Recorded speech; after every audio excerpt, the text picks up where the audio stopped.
AP ప్రభుత్వం అమరావతి శంకుస్థాపన కార్యక్రమంపై కసరత్తు మొదలుపెట్టింది. మరో 20 రోజులు మాత్రమే సమయం ఉండడంతో కార్యక్రమం పకడ్బందీగా నిర్వహించడంపై దృష్టి పెట్టింది. రాజధాని నిర్మించుకునేందుకు వచ్చిన అరుదైన అవకాశాన్ని చరిత్రలో నిలిచిపోయేలా వినియోగించుకోవాలనుకుంటోంది.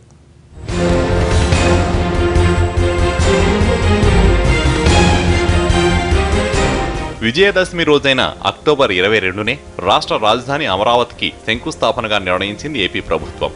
ప్రధాని మోడీతో పాటు సింగపూర్, జపాన్ ప్రధానులను ఆహ్వానించడం ద్వారా అమరావతి నిర్మాణ కార్యక్రమాన్ని ప్రపంచం దృష్టికి తీసుకెళ్లే ప్రయత్నం చేస్తోంది.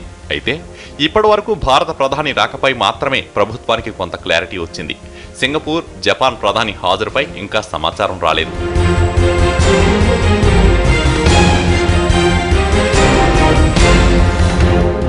ప్రధానితో పాటు పలు రంగాల్లో ప్రముఖులు, అత్యంత ప్రభావశీల వ్యక్తులు, పారిశ్రామికవేత్తలతో పాటు దేశవ్యాప్తంగా దృష్టిని ఆకర్షించగలిగే ప్రముఖులను పిలిచే అంశంపై ఆలోచన చేస్తోంది.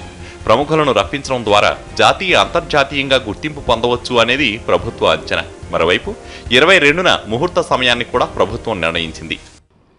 దానికి అక్టోబర్ 22వ తేదీ విజయదశమి రోజు ముహూర్తం పెట్టిన విషయం అందరికీ తెలిసిందే. అయితే ఆ రోజు ముహూర్త సమయం 12:35 నుంచి 12:45. ఈ శంకుస్థాపన, అమరావతి రాజధాని యొక్క శంకుస్థాపన అక్టోబర్ 22వ తేదీ 12:35 నుంచి 12:45 మధ్య జరుగుతుంది. లొకేషన్ అనేది కూడా యాక్చువల్గా మనకు ఉద్రండాయపాలెము, తాళాయపాలెము, మందడము ఆ ఏరియాలో నిర్మాణ కార్యక్రమాన్ని నిర్వహించే విషయంలోనూ వినూత్నంగా ప్రయత్నం చేస్తోంది. రాష్ట్రంలోని గ్రామాల నుంచి కలశాలతో మట్టిని తెచ్చి దాన్ని అమరావతి శంకుస్థాపన ప్రాంతంలో మిళితం చేయాలనే ఆలోచనలో ఉంది. శంకుస్థాపన జరిగే ప్రాంతంలో భారీ పైలాన్ నిర్మించాలనే అంశంపైన చర్చిస్తోంది.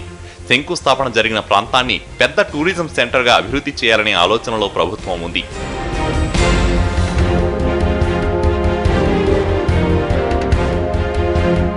మరోవైపు ఈ కార్యక్రమాన్ని కన్సల్టెన్సీలకు అప్పగించి భారీగా జరిగేలా ప్లాన్ చేస్తోంది.